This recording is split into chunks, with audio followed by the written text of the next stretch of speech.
Allez, salut les amis, c'est parti pour la matinale du lundi. Il est 9h07, fraîchement levé. Je dois partir à 9h30, donc la matinale ne devra pas durer plus de 20 minutes. On commence directement par Bitcoin sur le daily. Laissez-moi fermer ceci. Je dézoome. Donc, structure swing toujours haussière, structure interne toujours baissière, order flow toujours haussier.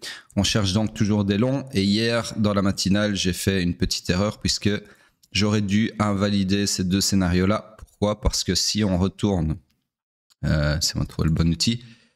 Oh non, ici, voilà. Si on retourne faire des mitigations, soit là, eh bien, ça nécessitera, pour le moment en tout cas, un retournement d'order flow à la baisse ici, d'accord? Du coup, à ce moment-là, je ne chercherai plus des longs, mais bien des shorts. Donc, tout ça pour dire que depuis hier, ces deux scénarios-là sont invalidés. En tout cas, ils ne m'intéressent plus puisqu'ils ne sont plus à haute probabilité. Et donc, je me retrouve dans une structure morte puisque je cherche des longs, mais il n'y a rien à long. En tout cas, il n'y a pas de scénario à haute probabilité. Sur ce, ouverture plutôt bullish, là tout de suite maintenant. Donc, est-ce qu'on va retourner la structure interne qui est baissière à la hausse en clôturant un corps de bougie au-dessus de ce strong high interne? Ça, c'est mystère et boule de gomme. Alors, oui, ça, c'est une bougie comme ceci, d'accord? Voilà, bref, on va attendre bien sagement du coup et on passe sur le H4. Sur le H4, structure toujours haussière, structure swing toujours haussière. Pas de structure interne pour le moment. Laissez-moi zoomer correctement ici. Donc, plusieurs choses ici. 1, ceci ne m'intéresse plus. 2, le graphe de liquidité qu'on avait eu hier. Au final, il a rien alimenté du tout, donc ça marche pas à tous les coups non plus, d'accord? Donc, hop. Alors, en fait, ce qui est peut-être intéressant, c'est que je fasse un replay, ce sera plus clair. Petite seconde. Donc, si je fais un replay à partir de hier, on était plus ou moins là, je pense, au moment de la matinale d'hier. Donc, en gros, on était sur un order flow haussier. On venait de faire une liquidation du lot ici, d'accord, de l'inducement vers la demande ici. Et donc, potentiellement, je vous avais dit, c'était pour alimenter un mouvement haussier. Dans tous les cas, on avait ce scénario-là qui est tracé depuis cette bougie-ci, d'accord? Donc, je m'attendais à la suite du scénario et qui est le segment haussier ici. Sur ce, qu'est-ce qu'on a eu? Eh bien, on a eu un momentum plutôt bearish puisqu'on a été resweepé un lot ici, d'accord? Comme ceci. Ensuite, bullish, retour à la hausse. Donc ici, après ce graphe de liquidité, ici, on a alimenté un mouvement. Enfin, ça a servi à alimenter un mouvement plutôt haussier. Et puis, rebaissier, d'accord. Donc hier, c'était un peu... c'était dimanche en même temps, donc le dimanche en général, c'est un peu de la merde. Et donc ensuite, qu'est-ce qu'on a eu? Gros momentum bearish à l'ouverture weekly, d'accord. Alors, laissez-moi regarder ici à gauche si on a suppé quelque chose, ouais. Donc en gros, ce qui s'est passé ici, très important. Alors, je sais pas pourquoi chaque fois ils me remettent les deux dernières bougies d'un coup, mais en gros, on a à l'ouverture de la semaine, puisque ça c'était la bougie qui allait de, ouais, c'est ça, 2h du mat jusqu'à 6h du mat, donc 2 heures après minuit, heure US, hein, je rappelle. Ah non, c'est pas les bonnes heures, il me semblait bien que c'était un peu bizarre. Ça, c'est parce que j'ai corrigé un élève hier qui était sur UTC plus 2, du coup, j'ai oublié de me remettre sur New York. Donc, regardons les heures ensemble. Ouais, ok, donc ça c'est la bougie de l'ouverture asiatique, donc juste avant la clôture. Donc regardez ce qu'ils nous ont fait. Donc hier, juste avant la clôture weekly, puisque c'était 20h heure américaine, on a eu un graphe de liquidité ici. Enfin, on a surtout eu un changement d'order flow à la baisse, d'accord? Mais quand vous voyez la clôture comme ceci, bah là, il y a beaucoup de chances que ce soit un graphe de liquidité juste avant la clôture pour bien niquer tout le monde et puis alimenter un mouvement haussier, d'accord, pour venir récupérer toute la liquidité acheteuse ici. Donc là, ce qui est embêtant, c'est que, ça a invalidé mon scénario puisqu'on a retourné, et le POI aussi, puisqu'on a retourné l'order flow à la baisse, d'accord, donc on a invalidé tout ceci, hop. Par contre, ce qui est intéressant, c'est que avec une clôture sur un marteau comme ceci, une bougie marteau, eh bien on est en droit de se dire que potentiellement ceci, c'est un faux choc qui a été là pour favoriser une prise de liquidité et donc que ce choc n'est autre qu'un grab de liquidité qui est même plus bas, je crois. Ouais, plus bas, autant pour moi. Ici, d'accord. Voilà. De ce lot significatif ici. Donc très très propre si un mouvement bullish s'ensuit. Et là, la bougie d'après, bah, vous voyez que comme par hasard, on est venu rechoquer à la hausse à l'instant, d'accord. Donc du coup là on a quoi? Bah, je vous le donne en mille. On a un combo, donc c'est-à-dire qu'on a un grab de liquidité suivi d'un retournement de l'order flow dans le sens contraire, très probablement pour alimenter un mouvement inverse, d'accord. Donc voilà, très beau price action sur le H4. Pour le moment, il n'y a pas de POI confirmé, donc pareil que sur, laissez-moi vérifier. Ouais, pareil que sur le daily, on cherche des longs, mais il n'y a rien à long, d'accord. En gros, sur le daily, order flow haussier, mais il n'y a pas de POI HP. Et sur le H4, order flow haussier, mais il n'y a pas de POI tout court, d'accord. Donc voilà, on attend bien sagement qu'une zone d'achat, une zone d'intervention, un POI, une demande, une gare, appelez ça comme vous voulez, se dégage de ce price action plutôt bullish, enfin clairement bullish pour le moment en tout cas, et nous permettent de monter à bord de ce train, d'accord. Voilà, donc rien de plus à dire sur le H4, on passe sur le M15, je prends trop de temps là, il me reste plus que 5 minutes. Donc M15 ici, toujours dans une structure swing haussière, structure interne, on va la mettre à jour une fois que j'aurai caché ceci qui n'appartient pas au M15. Voilà, donc structure interne qui était baissière, s'est perpétuée encore une fois à la baisse ici. Hop. Ensuite, vient de se retourner à la hausse ici, si je ne m'abuse. C'est moi regarder. Hop. Ouais, voilà. Donc on s'est retourné à la hausse ici. Du coup, nous sommes dans une structure fully aligned à la hausse puisque tout est haussier, ok, order flow, interne, swing. Donc on cherche des longs et uniquement des longs. Et le POI le plus proche du price action pour chercher des longs là tout de suite maintenant, ça serait celui-ci, d'accord. Comme ceci, M15, donc vous pourriez par exemple chercher des longs comme ça, d'accord. Allez, on passe sur le pétrole, ça va être très très rapide parce que là je n'ai plus le temps. Donc, pétrole toujours fully aligned à la baisse, on est toujours dans ce segment-ci de ce scénario en bleu, d'accord. On passe sur le H4, donc ça fait des jours sur le pétrole qu'il ne se passe rien, en daily du moins. H4, ici, c'est moi regarder, donc pareil, il ne se passe rien, hein, on est toujours dans du complexe pullback, donc ici on est toujours en gros dans mon scénario tracé. Et on attend tout simplement soit qu'on atteigne la target, soit qu'on vienne faire une mitigation ici avant, d'accord. Donc en gros, on est toujours dans ce scénario et il n'y a rien d'autre à dire. Sur ce, on passe sur le M15. Sur le M15, toujours dans la même structure swing baissière que j'agrandis comme ceci. On va mettre la structure interne à jour. Donc la structure interne, qu'est-ce qu'elle a fait? Eh bien, elle s'est retournée à la baisse ici. Comme ceci, et ensuite elle s'est retournée à la hausse ici comme ceci, et pour le moment on est toujours dans cette structure interne haussière. L'order flow y est baissier, donc nous sommes dans le high pullback qui peut aller jusqu'au low protégé du swing pullback, d'accord. Donc là tout de suite maintenant on cherche des shorts, le POI qui n'est pas encore confirmé mais qui le sera dans 13 minutes très probablement. Pour chercher des shorts, le plus proche du price action, c'est celui-ci. Et si, admettons, à la clôture, il n'est pas confirmé, ben, c'est celui juste au-dessus qui est ici. D'accord? Donc, en gros, chercher des shorts comme ceci sur le pétrole. Allez, on passe sur Hype. Hype en daily.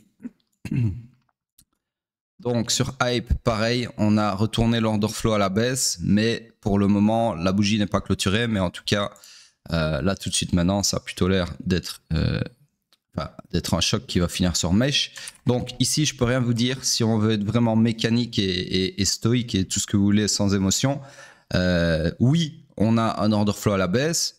Oui, il est sur mèche, donc c'est potentiellement, comme sur Bitcoin, un grab de la liquidité ici. Mais non, je ne peux pas en être sûr avant la clôture, d'accord? Parce que si la bougie clôture encore sous la ligne jaune, donc sous le point de choc, bah, ce sera un vrai order flow baissier. Et là, on sera clairement à la recherche de short. D'accord? Donc pour le moment, on va laisser le bénéfice du doute. Dans tous les cas, même si je voulais chercher des shorts maintenant, en me disant, ouais, c'est un choc, peu importe qu'il soit sur mèche, moi, je suis l'order flow, peu importe mèche ou pas mèche, bah, vous pourriez pas shorter quoi que ce soit, puisque ici, il n'y a absolument pas de POI à short. D'accord? Donc, en général, quand vous avez, donc ça, c'est en général, hein, c'est la plupart du temps, quand vous avez un choc sur mèche qui en plus ne laisse pas de POI derrière lui, c'est souvent un grab de liquidité pour alimenter un mouvement contraire, donc dans ce cas-ci haussier, d'accord? Donc voilà, pour le moment sur le daily ici, absolument rien à faire puisque plein d'incertitudes par rapport au choc et surtout pas de POI, pas de zone d'intervention et pas de clôture, donc on attend tout simplement demain, ok? Donc là, pour le moment, on est techniquement dans le swing pullback puisque l'order flow est baissier dans une structure swing haussière. Sur ce, on passe sur le H4. H4. Donc ici, bah, la bonne nouvelle, c'est que mes deux scénarios ont atteint leur target. Malheureusement, sans nous offrir, sans revenir en gare, ok, sans nous offrir d'opportunités, ok. Donc ici, on est en train de faire un truc extrêmement bullish sur hype. Alors là, par contre, j'insiste, plusieurs choses. Un, on est venu sweeper le strong low. Et vous savez que quand on sweep le strong low, laissez-moi trouver le bon truc, voilà, dans liquidity. En gros, c'est extrêmement bullish, d'accord? Donc en gros, ici, dans la structure swing haussière, le but dans la vie de cette structure, c'est quoi? C'est de faire un swing pullback qui peut aller maximum jusqu'au strong low ici, puisque ce strong low est censé tenir, puisque la structure, après son swing pullback, est censée se perpétuer à la hausse, d'accord? Jusqu'à temps que ce soit plus le cas.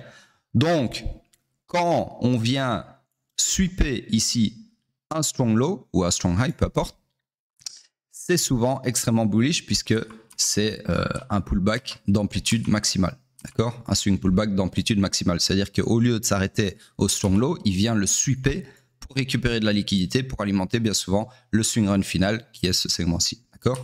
Donc là, extrêmement bullish. En plus, vous voyez le momentum de malade. On a un V-shape de fou. On a une bougie de fou. On a un beau choc. On a un beau grab de liquidité sous le strong low. Donc dans l'extrême discount de la structure swing haussière. Là, les amis, c'est max bullish. Vraiment, vraiment bullish. Je pèse mes mots.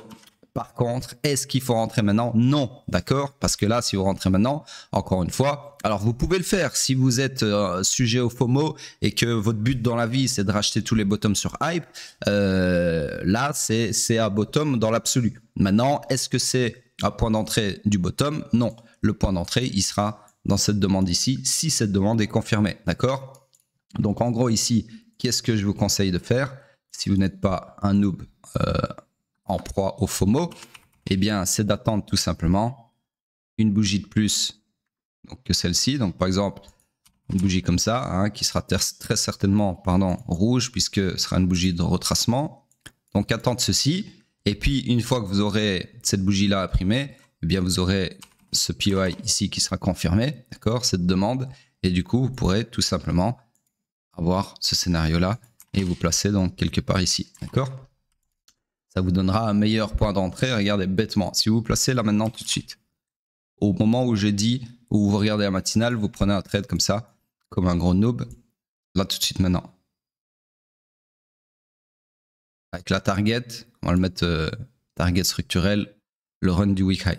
Vous avez un trade, même pas un 1R, d'accord? Par contre, si vous attendez bien sagement et que vous rentrez même sur la mitigation, le tap du distal ici, la mitigation du POI, regardez, vous passez directement à un trade de quasi 2R, d'accord? Donc voilà, c'est ça aussi, savoir bien timer et attendre une entrée optimale, c'est que ça vous fait gagner beaucoup plus d'argent, d'accord? Alors oui, bien sûr, il y a toujours le risque que derrière cette bougie-là, on ne revienne jamais, comme c'est arrivé la première fois, hein, on ne revienne jamais dans le POI et que hype parte comme ça et que vous restiez sur le carreau une fois de plus. Mais encore une fois, c'est le game. Je veux dire, c'est pas dramatique, d'accord? Ceux qui pensent qu'ils sont censés être dans tous les mouvements haussiers ou baissiers, hein, si vous shortez aussi, vous avez tout faux, d'accord? Le trading, ce n'est pas être dans tous les mouvements. C'est pas possible. Déjà, c'est pas possible. Un, parce qu'à un moment, on dort, d'accord? Donc, il y a des mouvements qui vont forcément partir sans vous pendant votre sommeil. Et deux, vous êtes censé normalement attendre un point d'entrée, comme je viens de vous montrer là. Donc, soit dans un POI, hein, un point of interest, une zone d'intervention, et non pas rentrer comme ça à la louche, au petit bonheur la chance, sur des bougies qui vous paraissent sympathiques. D'accord? Donc, voilà. Donc, du coup, si vous appliquez ce que je viens de dire, c'est normal, tout à fait normal que vous manquiez des mouvements. D'accord? Et des mouvements, vous en manquez toutes les microsecondes, tout le temps, sur tous les assets du monde. Vous faites littéralement des manques à gagner de trillions de dollars toutes les demi-secondes. D'accord? Donc c'est comme ça, c'est la nature même du marché. On peut pas être partout tout le temps et on peut pas choper tous les mouvements tout le temps, d'accord? Il faut vous y faire, c'est comme ça. C'est juste impossible. Donc si vous pensez que un trader qui n'est pas dans tous les pumps sur toutes les cryptos, c'est un loser, vous allez un jour vous réveiller avec une grosse claque dans la gueule, parce que quand vous allez comprendre que c'est pas du tout le but du jeu, vous allez vous sentir bien con, d'accord? Bref, sur ce, moi personnellement, j'attends ce que je viens d'effacer là, ok? Et je vais certainement pas rentrer sur hype là maintenant comme un gros gogol, ok? Alors, bien évidemment, je vous vois venir les petits mecs qui sont en proie au FOMO. Vous allez rentrer peut-être ici, ça va peut-être partir comme ça, donc moi je serai là et je serai pas dans le mouvement. Et vous allez vous moquer, vous allez dire ah bah, Somstradamus il a encore raté le pump sur hype, blablabla. Si vous voulez, mais encore une fois, au risque de me répéter, c'est pas le but du jeu, c'est pas de se placer à tout prix, d'accord? C'est de se placer en temps et en heure, tout simplement. Moi c'est mon métier, d'accord? Je suis pas là en train de gambler, d'essayer de me marier à des bagues. Déjà hype, j'en ai rien à branler, je le fais parce qu'il y a une audience qui est intéressée par hype, mais moi hype personnellement, rien à branler, d'accord? Franchement, honnêtement, c'est un asset comme un autre, ok? Moi le matin, quand je me lève, je cherche pas à trader ce que j'aime ou ce que je veux trader, je trade ce qu'il y a devant moi à l'instant T, en termes d'opportunité, d'accord? Je suis pas du tout là en train de faire des sentiments en me disant ouais ça c'est un projet qui me tient à cœur, c'est le futur, nanana, rien à branler, d'accord? Moi je suis un spéculateur, voilà c'est le mot que je cherchais. Je suis un spéculateur à 1 milliard de %. C'est-à-dire que je ne suis pas, contrairement à beaucoup qui suivent la matinale, un investisseur. Alors, il n'y a pas de mal à être investisseur, mais le problème des investisseurs, c'est qu'ils ont tendance à se marier à leur bague. Chose qui ne m'est plus du tout... qui n'est plus du tout quelque chose que je fais. Je l'ai fait dans le passé, comme tout le monde. Hein. Quand on est débutant, on n'a pas trop le choix que de se marier à ses bagues parce qu'on ne sait faire que de l'investissement et on ne sait exploiter le marché que dans un sens, à la hausse, d'accord? Mais une fois qu'on a passé le cap du trader, on devient un spéculateur qui n'a plus de sentiments, qui s'en fout en fait de sur quoi il fait de l'argent. Son but principal, c'est simplement d'exploiter la volatilité en temps et en heure sur des opportunités données, des zones d'intervention données, et ça s'arrête là, d'accord? Donc moi, tant que hype ne me donne pas un setup sur un plateau d'argent, une opportunité, une zone d'intervention que j'attends, eh bien il peut partir 10 fois sans moi, 10 fois, je m'en branle, d'accord? Si je fais pas mon beurre sur hype, je ferai mon beurre sur autre chose. C'est ça que j'essaye de vous expliquer. Donc ceux qui veulent absolument être sur hype parce que je sais pas, c'est votre père, ben allez-y, rentrez quand vous voulez à ce moment-là. Si votre but dans la vie c'est de détenir du hype et de lécher votre écran tous les matins quand vous voyez votre bague de hype, ben achetez du hype n'importe quand, forcément. Si vous en êtes là, on s'en bat les couilles des zones d'intervention, des POI, de l'analyse technique. Je sais pas, achetez hype tout le temps, faites du DCA comme tous les noobs. C'est tout ce que je peux vous dire. Mais ici, c'est pas ce qu'on fait. Ça, je le précise quand même. Dans la matinale, il n'a jamais été question de faire des choses comme ça. Ok, ici, j'essaye justement de vous éduquer et de vous montrer que le marché, c'est quelque chose de sérieux. On n'est pas là pour acheter, collectionner les Pokémon. On est là pour faire du fric, d'accord? Et faire du fric, c'est souvent en passant par la spéculation en temps et en heure plutôt que d'acheter tout comme un gogol une fois que ça pump, ok? Sur ce, c'est tout pour hype. Je regarde si j'ai rien oublié. Non. Et on passe sur Bitcoin en weekly, parce que là, il me reste 3 minutes. Weekly, hop, petite seconde.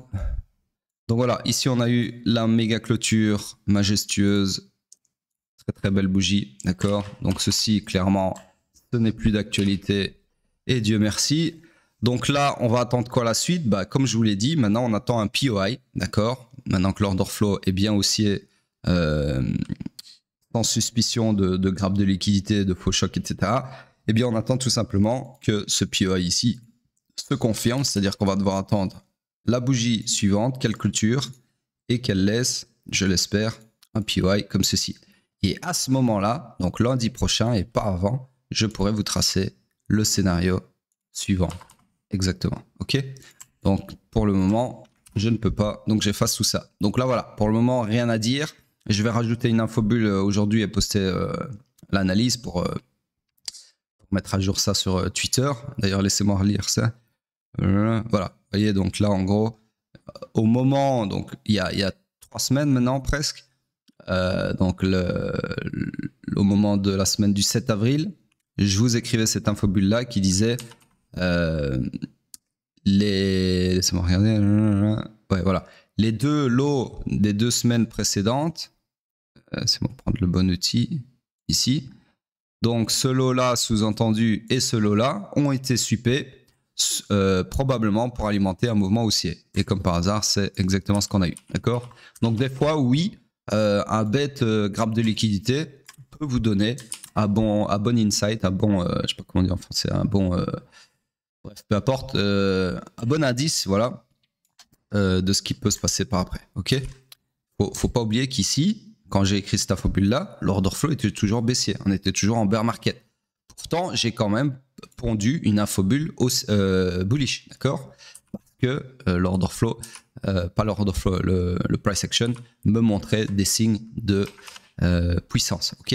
Maintenant, j'aurais très bien pu me ramasser la gueule et on aurait très bien pu, pardon, ici, imprimer la semaine d'après ce genre de bougie et avoir un méga crash de fou comme ça, d'accord? Et là, j'aurais clairement fermé ma gueule de toute façon, mais l'order flow était prédominant, d'accord? Donc, ce que je veux dire, c'est que oui, j'ai eu raison, entre guillemets, mais encore une fois, c'est pas le but du jeu, on s'en fout, mais j'aurais pu aussi avoir tort, puisque mon raisonnement ici était opposé à l'order flow, d'accord? Donc, vu que l'order flow prédomine sur les grappes de liquidité, etc., les concepts de liquidité, eh bien, j'aurais très bien pu me retrouver face à une bougie comme ceci. Ok, voilà, bref, sur ce, comme c'est déjà arrivé dans le passé, bien évidemment. Sur ce, rien de plus à dire sur le weekly. La dominance, je regarde vite fait parce que j'ai vu, il y a des algues qui reprennent un peu du poil de la bête. La dominance, je sais pas. Honnêtement, là, pour le moment, il se passe pas grand-chose. En tout cas, elle arrête de grimper. Donc, espérons un crash de la dominance. Mais là, tout de suite maintenant, à part le fait qu'on a ici fait un petit grappe de liquidité, entre guillemets, hein, parce que c'est un index, qui pourrait donc alimenter un retracement comme ceci vers cette demande-là. C'est le seul scénario bullish pour les altes que je vois, mais le mieux, ça aurait peut-être été de tirer jusque-là. Et puis alors là, à mon avis, tout comme tous les assets du monde, la dominance ne monte pas aux arbres, d'accord? Ne monte pas jusqu'au ciel plutôt. J'ai fait un remix de merde. C'est les arbres ne montent pas au ciel et donc la dominance ne monte pas au ciel, pas ne monte pas aux arbres. Donc voilà, du coup, ceci là, il y a un moment, les amis, comme on l'a eu, oups, mauvaise touche, petite seconde. Voilà, comme on l'a eu ici, si tu veux bien, voilà. Ici, on a eu une jambe de hausse qui, au final, a fini par retracer. C'est le destin de toute jambe de hausse, d'accord? Donc, ce que j'essaie de vous dire, c'est qu'il y a un moment, la dominance, elle va finir par céder, d'accord? Je regarde juste ce qui s'est passé avant. Ouais, voilà, bref, sur ce, la dominance, c'est assez compliqué à analyser, comme vous vous en doutez. Ouais, 9h31, ça y est, je dois y aller. Sur ce, je vous dis à plus tard. N'oubliez pas de commenter.